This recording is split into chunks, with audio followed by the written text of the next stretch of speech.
সাভার উপজেলার ভাকুরতা ও তেঁতুলছড়া ইউনিয়নে 15টির বেশি গাড়ির পরিত্যক্ত টায়ার ও রাবার জাতীয় বর্জ্য পুড়িয়ে তৈরি করা হচ্ছে জ্বালানি তেল ও কার্বন। আবাসিক এলাকার পাশে কৃষি জমিতে গড়ে তোলা কারখানাগুলোর কালো ধোঁয়া, দুর্গন্ধ ও বিষাক্ত গ্যাস বাতাসে ছড়িয়ে পড়ছে আশেপাশের এলাকায়। মারাত্মক স্বাস্থ্য ঝুঁকিতে পড়ছেন স্থানীয়রা। তদন্ত করে ব্যবস্থা নেওয়ার আশ্বাস উপজেলা প্রশাসনের।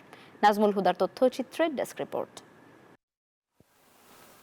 সাভার উপজেলার ভাকুরতা ও তেঁতুলঝরা ইউনিয়নে আবাসিক এলাকায় গড়ে তোলা হয়েছে পাইরোলাইসিস কোম্পানি নামের একটি কারখানা।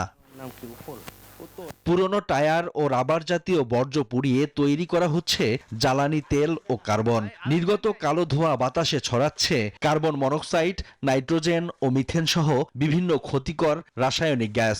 কারখানার শ্রমিকদের জন্য নেই বিশেষ পোশাকের ব্যবস্থা। স্থানীয়দের অভিযোগ, পোড়া টায়ারের উৎকট গন্ধ আর ক্ষতিকর কার্বনে রোগাক্রান্ত হচ্ছে নানা বয়সী মানুষ।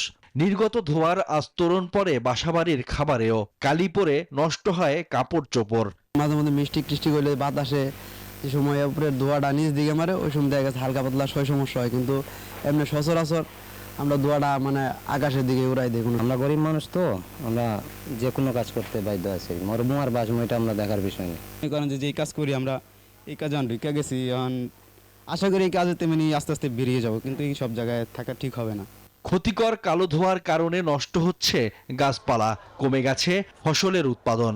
বায়ু দূষণ যেভাবে করছে, মানুষের স্বাস্থ্যহানি হচ্ছে, পাশাপাশি কৃষি এবং মৎস্য আশেপাশে নিম্ন অঞ্চলের জমিগুলো মারাত্মকভাবে যেমন শিল্প কারখানার রাসায়নিক বর্জ্যতে আঘাত হানছে, ঠিক এটা কিন্তু তার থেকে আরেকটা মারাত্মক অবস্থার সৃষ্টি করছে।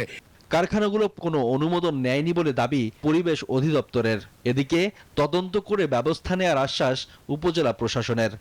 পরিবেশ অধিদপ্তর পরিবেশ সংরক্ষণ আইন 1995 এবং পরিবেশ সংরক্ষণ বিধিমালা অনুসারে কাজ করে। তো যে সকল অবৈধ প্রতিষ্ঠান আছে তাদেরকে বন্ধ করার জন্য বা তাদেরকে পরিবেশ ব্যবস্থাপনা নিশ্চিতের জন্য আমরা নিয়মিত কাজ করে যাচ্ছি। রাষ্ট্রের ঊর্ধ্বে কেউ নয়, রাষ্ট্র হলো বড় শক্তি। তো এখানে হলো যে যারাই হলো যে আবার অপচেষ্টা করবে যে অবৈধ সীসা কারখানা, টায়ার কারখানা পরিচালনার জন্য, তাদের রাষ্ট্রের যে প্রচলিত আইন আছে সেই আইনের সর্বোচ্চ প্রয়োগ তাদের বিরুদ্ধে প্রয়োগ করা হবে। শুধু আশ্বাস নয়, পরিবেশ রক্ষায় দ্রুত প্রয়োজনীয় ব্যবস্থা নেওয়ার দাবি ভুক্তভোগীদের।